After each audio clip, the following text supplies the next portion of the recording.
vous invite à vous rasseoir.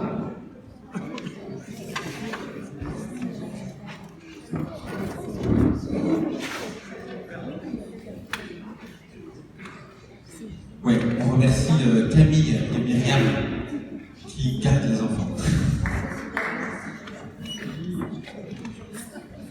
Avant de reprendre, moi je voulais juste vous partager un témoignage personnel. C'est qu'en fait, à partir du moment où on commence à plonger dans cette question pour préparer une prédication, pour préparer cette intervention, avec Camille, on s'est aperçu, on a découvert pas moins de 3 relations de couple passées, présentes dans notre entourage, qui étaient des relations de violence conjugale. Vous ne savez pas. Vous ne l'avez pas lu comme ça. Mais en fait, le simple fait de s'informer, de changer ses limites, ses normes, ses critères de ce qui est acceptable, de ce qui ne l'est pas, de ce qui est normal ou pas normal, on s'est aperçu qu'il y avait des relations conjugales dans notre entourage, encore une fois passées et présentes, qui étaient des relations de violence conjugale. On ne le regardait pas, on ne le voyait pas comme ça. Voilà, donc c'est vraiment des remises en question qui peuvent avoir lieu, où ce qui était normal, on s'interdisait de l'appeler mal. Alors que ça n'était pas.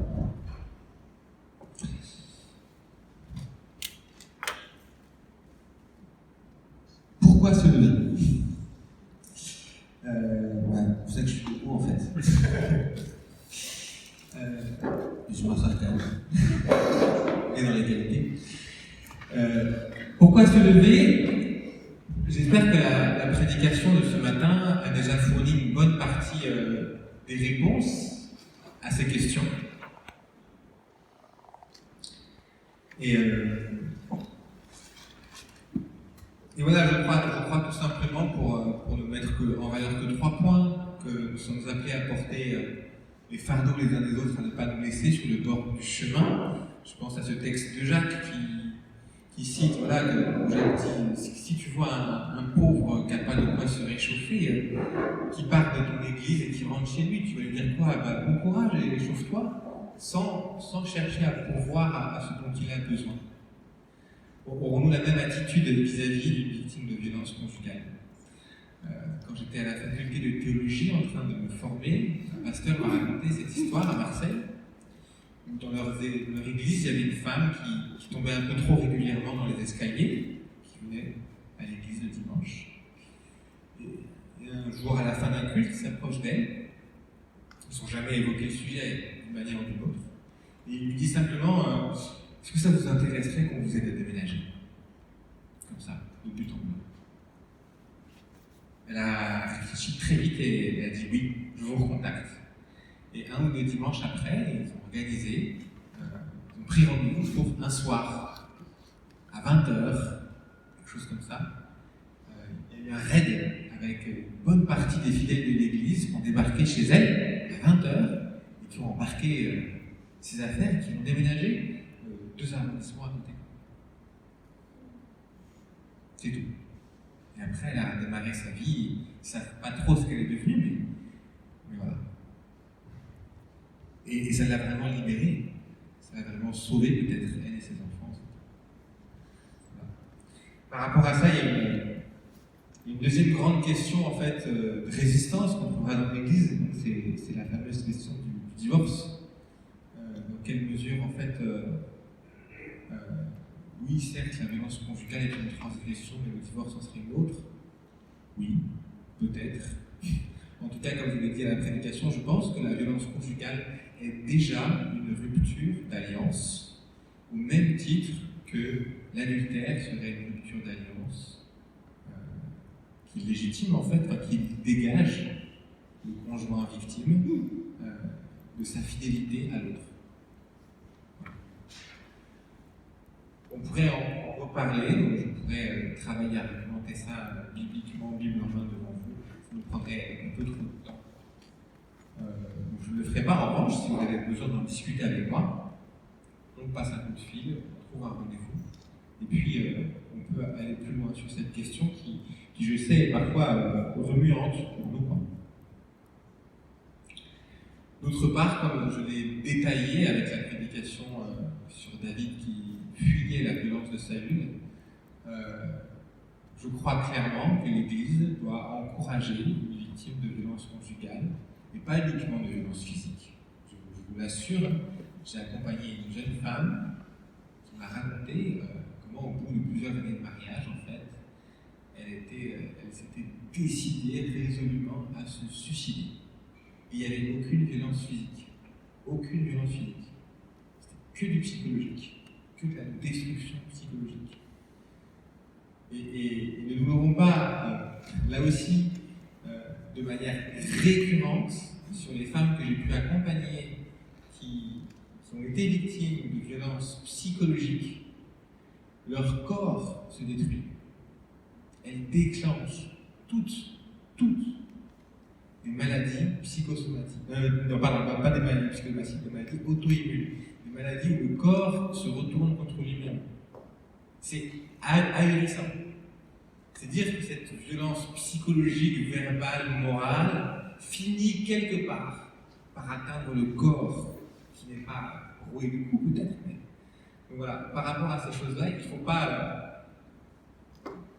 ne tombons pas dans le piège grossier de croire que tant qu'il n'y a pas de coup, on ne peut pas vraiment appeler ça de la violence. Surtout dans l'Église, où frapper son conjoint sera un tabou même pour l'agresseur, j'ai envie de dire. Même lui le posera comme une limite à ne pas franchir. Mais toutes les autres, il le fera.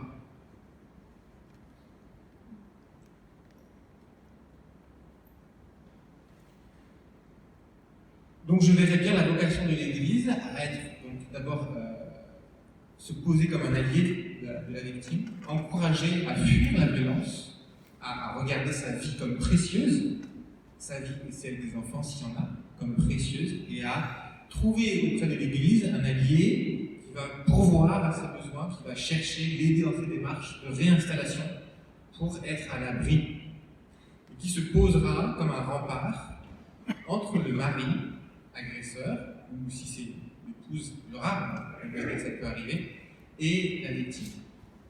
Et auquel cas la personne fréquenterait l'Église, l'agresseur, il faut discipliner clairement. Il y aura sans doute d'autres cas où on pourrait appliquer une discipline de l'Église, et peut-être qu'on ne fait pas, mais là on parle de ce sujet-là, et ma conviction profonde, c'est qu'il faut le discipliner et l'exclure de la communauté, jusqu'à la repentance, de manière claire. Voilà. Et ne pas oublier que le plus important, c'est la reconstruction de la victime, c'est pas la façade de l'Église. Chez nous, pas de divorce, il n'y a pas de ci, chez nous, il n'y a pas de ça. Ça, on n'en a rien à faire.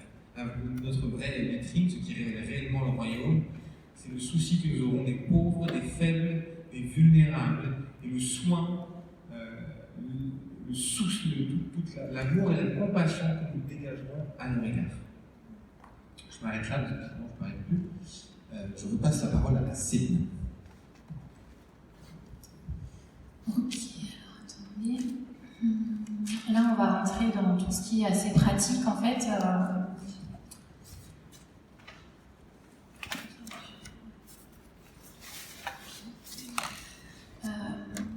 Avant de vous parler du soutien concret qu'on peut apporter à une victime, j'ai envie qu'on puisse aborder le pourquoi c'est difficile, pourquoi on se tient loin du sujet, ou pourquoi on abandonne en fait. Quelqu'un qui fait peur à sa victime peut faire peur à l'entourage. Donc déjà, c'est une première raison. On a peur de lui, du coup on se dit bon, on s'en va, parce qu'on n'a pas conscience que derrière il y a un iceberg, une famille à sauver. Parce qu'il s'agit d'un couple et qu'on ne se mêle pas de la vie privée des gens. On a en tête que c'est toujours 50-50. Donc s'il est comme ça, c'est que bien elle a dû faire quelque chose. Enfin, voilà. Ça peut être dans l'inconscient, hein. C'est pas des choses qui sont qu'on dit méchamment, mais au fond qu'on peut se poser comme question. Sensation d'impuissance. Et aussi le fait de se dire ça va être très long. Ça va être très long, ça va prendre de l'énergie, je vais entendre des choses terribles et je sais qu'elle va pas partir comme ça aussi facilement. Ah bah du coup, tout de suite. Ah bah du coup, je peux en parler maintenant. Non bah oui, bah ça c'est. Ouais, mais tout le monde regarde en fait, je vois tous vos têtes penchées vers les... Rangez ça. C'est ma faute, pardon.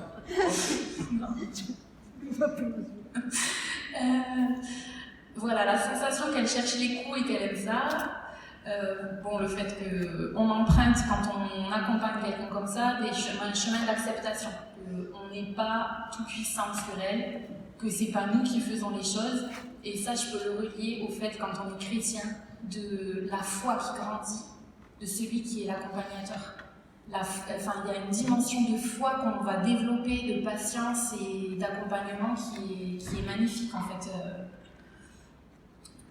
Et qui au départ peut nous faire peur et nous faire reculer. Le fait qu'on se dit qu'elle a des problèmes psychiatriques et du coup, comme elle ne veut pas se faire traiter, on ne va pas s'approcher de ça, Et puis, tous ces versets qu'on interprète mal, alors je me suis fait reprendre par Timothée, il m'a dit non, c'est pas des versets. Il m'a dit c'est des interprétations de versets. Bon voilà, je vous dis. Tu pardonneras 77 fois, 7 fois. L'amour supporte tout, il croit tout, il espère tout. La femme doit être soumise. La femme chrétienne qui est avec un païen, par sa foi et sa soumission, gagnera son mari à Christ. Je crois qu'il y en a quand même pas mal. Et donc, toutes ces mauvaises interprétations. Mariée pour le meilleur et pour le pire. Voilà, mariée pour le meilleur et pour le pire. Voilà, elles font qu'on se dit on n'a pas le droit de toucher au mariage. Alors, sachez que votre présence, rien que le fait d'être là, c'est salvateur. Parce que le but de l'agresseur, ça va être d'isoler petit à petit, plus il va identifier, et puis en plus il identifie les gens qui pourraient sauver la victime. Du coup, il faut les rayer de la carte, les rayer du réseau et de la famille. Donc on va créer un problème avec cette personne pour qu'elle ne vienne plus persévérer. Ne laissez pas votre santé, parce que c'est Dieu qui combat. C'est l'Éternel qui combat pour cette famille-là, mais votre présence en tant que, comme l'a dit Timothée, juste être bienveillant, aimant, sans donner tout son temps pour cette personne, mais toujours continuer un petit coup de fil, un gâteau, retendez la perche à cette personne si elle fuit. Parce que si elle fuit aussi, ça peut être un travail en amont pour, dites-vous que vous êtes sur la liste, parce qu'on vous a identifié comme quelqu'un qui pourrait sauver cette personne. Donc votre présence va tout changer. Votre accueil de ce que va dire la victime va tout changer. Il n'y a rien à faire des fois que d'écouter. Juste le fait d'écouter et dire oui, je comprends que tu souffres, je vois que c'est difficile. Et puis avec les 3 remises en question que je vous ai données, donc la personnelle d'abord, après des comportements violents, remise en question du comportement violent et après remise en question de la relation, vous pouvez un peu vous situer et situer la personne que vous avez en face de vous. Sachez que pour la faire passer d'une remise en question à l'autre, vous pouvez être la borne du souvenir. Parce qu'en fait, cette personne que vous avez en face de vous, elle n'était pas ce qu'elle est aujourd'hui. Elle n'était pas démantelée, elle n'était pas dépressive, elle n'était pas suicidaire, elle n'était pas amnésique, elle n'était pas saoulante, parce qu'elles peuvent être saoulantes à toujours répéter les mêmes choses. Donc en fait, la borne du souvenir que vous pouvez être, c'est lui rappeler ce qu'elle était avant, si vous l'avez connue. C'est salvateur. Elle va se dire, punaise, effectivement, il y a eu un travail négatif fait sur moi. Donc ça peut la réveiller. Ça peut l'encourager. On peut l'encourager aussi à dire ta libération, elle va te faire redevenir toi-même, en fait. Te sortir de là, ça va. Il y a quelqu'un d'autre que celle que tu es aujourd'hui. Et ça, c'est des choses qu'elle n'entend plus. Parce qu'elle est tellement envahie par d'autres pensées que, voilà. J'avais vraiment aussi à cœur ce passage de Jacques 3 qui parle de la langue et qui...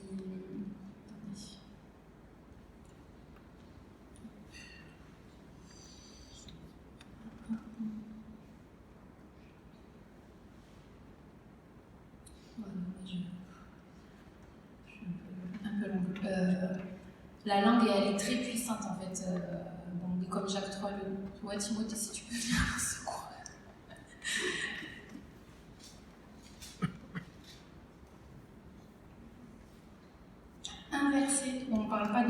on parle juste de la puissance de la intention.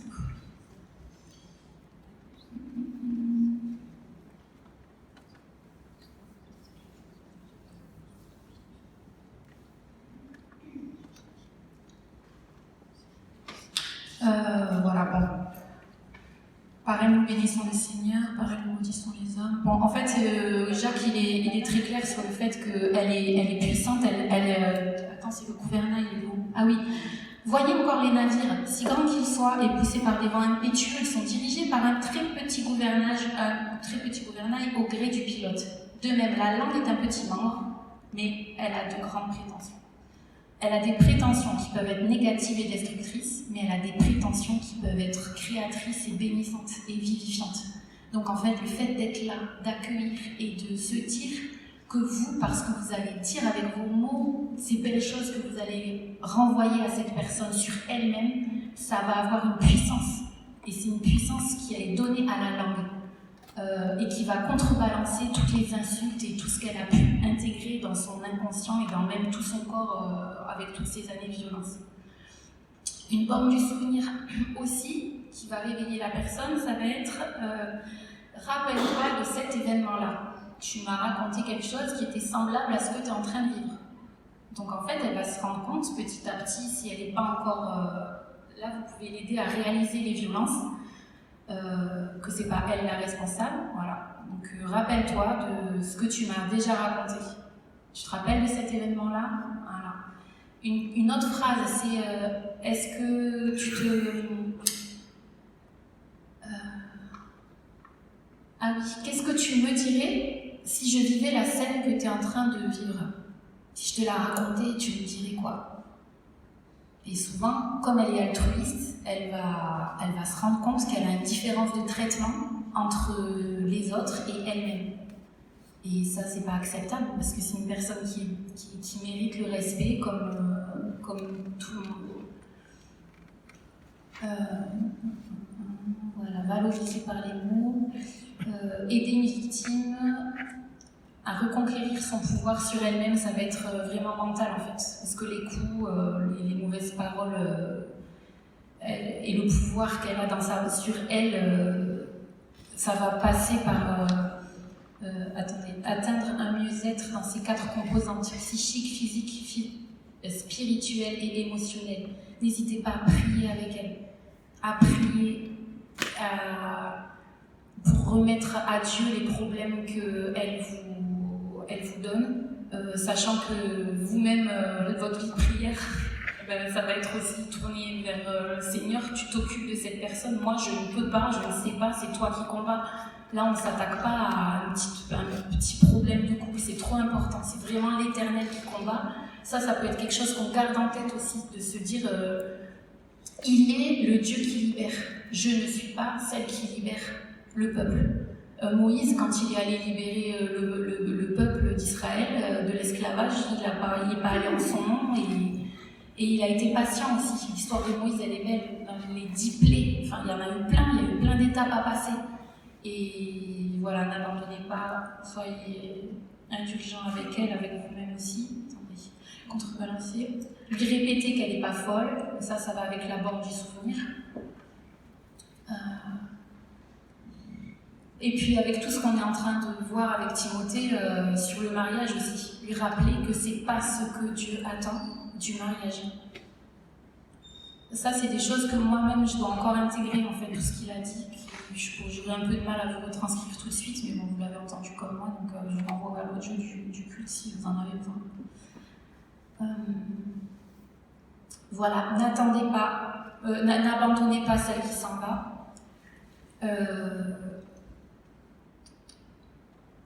Et puis, vous avez, du coup, Timothée vous a donné tu peux dire 2 mots ?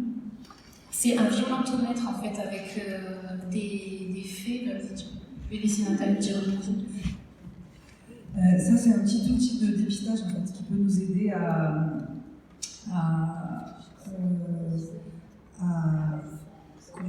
discerner déjà nous-mêmes ce qui est de la violence ou pas. Quand les gens nous racontent quelque chose, en fait, des fois, nous-mêmes, on se dit, mais c'est bizarre, c'est normal, c'est pas normal. Là, vous essayez de le mettre, là, se moque de toi en public, on est dans le orange, en fait, déjà. C'est-à-dire qu'on va trouver un truc, ça va nous mettre un peu mal à l'aise, mais finalement, si on réfléchit, nous-mêmes, à notre conjoint, devant tout le monde, de dire encore une fois, t'as raté ça, t'es vraiment nul, quoi. Eh ben, on va pas le faire en fait. Enfin, normalement, c'est pas quelque chose d'acceptable. Pourtant, des fois, on l'observe et on va pas forcément savoir si on doit réagir ou pas. Donc, ça va nous aider, nous, à interpréter les situations. Et puis, c'est un outil qui a été fait pour les victimes, mais qui a été fait pour aider les femmes à se rendre compte de ce qu'elles vivent. Mais c'est censé être accompagné quand même. C'est-à-dire qu'on ne doit pas normalement balancer ça aux gens sans accompagnement avec, sans discussion autour. Donc bon, après, moi j'en ai bien dans ma salle d'attente, je ne sais pas si c'est bien ou pas, mais bon, comme je parle avec les femmes après, je me dis que voilà, mais ça aide les femmes à se rendre compte dans les phrases en fait qu'il y a, fouille tes textos, mail, appli, mais c'est pas normal en fait.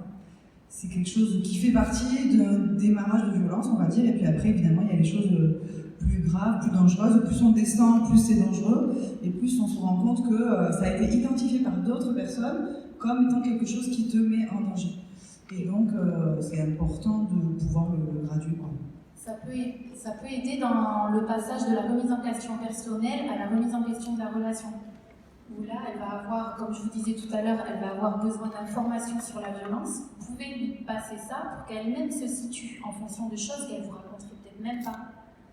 Voilà. Donc ça nous aide nous, mais ça peut aussi aider la victime. Je ne sais pas s'il marche le micro là. Oui, et puis après, il y a tout ce qui est réseau autour des femmes victimes de violences avec les orientations téléphoniques. Alors, il y a le 3919 qui, on voit souvent des flashs télé. À Paris, dans le métro aussi, il y a pas mal de pubs. Donc, c'est un numéro de téléphone dispo 7 jours sur 7, 24 heures sur 24, avec une écoute anonyme. Et voilà, qui aide beaucoup au niveau de l'écoute et du quoi faire, où cette femme peut être accueillie. Donc on peut l'utiliser pour nous en tant qu'accompagnant, mais aussi dire à la victime qu'elle peut l'appeler à n'importe quel moment du jour et de la nuit. Il y a le CDIFF, il y en a un dans chaque département, et ça c'est pas assez connu, où il y a toute une équipe énorme avec des avocats, des juristes, des psychologues, des infirmières, du personnel médical, enfin bref, où en fait ils sont spécialisés. Qu'est-ce que ça veut dire déjà CDI ? Centre départemental d'information des femmes et des familles. Voilà. Vous avez le numéro de téléphone sur le truc en dessous du CDF de Lyon. Il y a une antenne à Vauvert, j'ai oublié de le mettre. À la maison de la justice et du droit, là, je sais plus, il y a un après-midi où il y a une femme en permanence. Je sais plus. Mais bon, en tout cas, il y a le numéro là, puis sur internet, on trouve toutes les infos. Il y a aussi le fait de faire un suivi psychologique qui vous déchargera aussi, enfin, orienter la personne et dites-lui je vois que tu es en dépression, que ça va pas, va voir un psychologue. Il y a au CMP de Vauvert, il y a des psychologues gratuits pour celles qui sont en difficulté financière.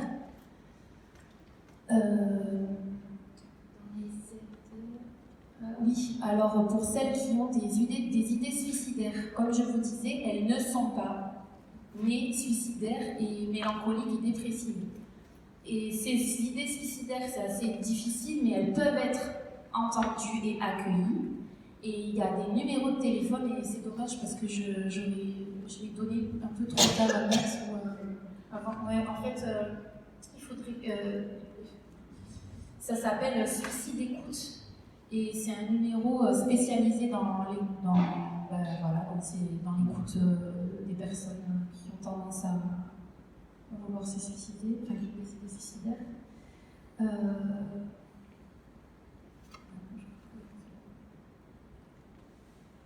Je vais continuer. Juste un truc, oui, le dernier point par rapport aux plaintes. Quand la personne arrive, ce qu'on espère tous dans cette situation, quand elle arrive